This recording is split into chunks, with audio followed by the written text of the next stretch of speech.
ಅಧಿಕಾರಿಗಳು ಕಲೆ ಹಾಕ್ತಾ ಇದ್ದಾರೆ. ಇದೇ ಮೊದಲ ಬಾರಿಗೆ ಅಷ್ಟೇ ಅಲ್ಲ, ಈ ಹಿಂದೆ ಕೂಡ ಕಲಬುರಗಿ ಕೇಂದ್ರ ಕಾರಾಗೃಹದಿಂದ ಇದೇ ರೀತಿ ಕೈದಿಗಳು ಕಾಂಪೌಂಡ್ ಹಾರಿ ಪರಾರಿಯಾಗಿದ್ದರು. ಅದಾದ ಬಳಿಕ ಇದೊಂದು ಜೈಲಿನ ಬಲಭಾಗದಲ್ಲಿರುವಂತಹ ಗೋಡೆಯ ಮೇಲಿನ CCTVಗಳಿವೆ. ಶಾಲೋರು ಗಮನಿಸ್ತಾ ಇದ್ದಾರೆ.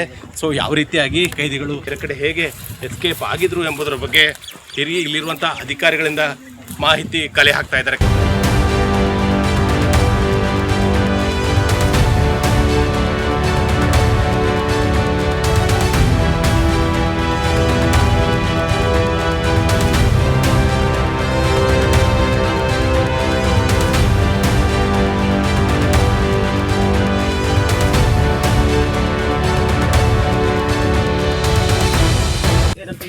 ಕಂಪೌಂಡ್ಗೆ ಆ ಒಂದು ಜೈಲಿನ ಒಳಗಡೆ ಕೂಡ ಇದೇ ರೀತಿಯಾಗಿ ತಮ್ಮ ಬಟ್ಟೆಗಳಿಂದ 25 ಅಡಿಯಷ್ಟು ಕಂಪೌಂಡ್ ಇದೆ. ಆ ಒಂದು ಕಂಪೌಂಡ್ ಇದ್ದಾರೆ. ಅದಾದ ಬಳಿಕ ಆ ಒಂದು ಯಾಕ್ರೆ ಬಂದು ಭಾಳ ಅಲ್ಲ, ನೀವು ಕೈದಿಗಳು ಓಡೋದ್ರಂಗೆ ಫಾಸ್ಟ್ ಬಂದೀವಲ್ಲ, ಅರ್ಜೆಂಟ್ ಧ್ವನಿದಾಗೆ ಗೊತ್ತಾಗತ್ತಿತ್ತು ಅವ್ರಿಗೆ. ಅವ್ರದೆಲ್ಲ ಅಲ್ಲಿ ಆದ್ಮೇಲೆ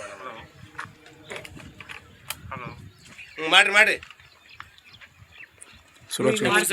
ಮಾಡ್ತೀನಿ. ಪಟ್ಟ 2.5 ನಿಮಿಷ, ನಿಮ್ದು 5 ನಿಮಿಷ ನಂಬಲ್ ಗಡಬಡಿ ನೋಡ್ರಿ. ಏನಿಲ್ಲ, 2.5 ನಿಮಿಷ ಆಮೇಲೆ ನಮ್ಗೆ ಗಡಬಡಿ ಇಲ್ಲ. ಶಾಣು ಸರಿ ಹಿಂಗೆ ಸರಿ ಶಾಣು ಆಯ್ತಾಯ್ತು ಬರ್ರಿ. ಸ್ವಲ್ಪ ಶಾಣು ಜರ ಹಿಂದಕ್ಕೆ ಬರ. ಹಾ ಕಾಣಿಸುತ್ತೆ.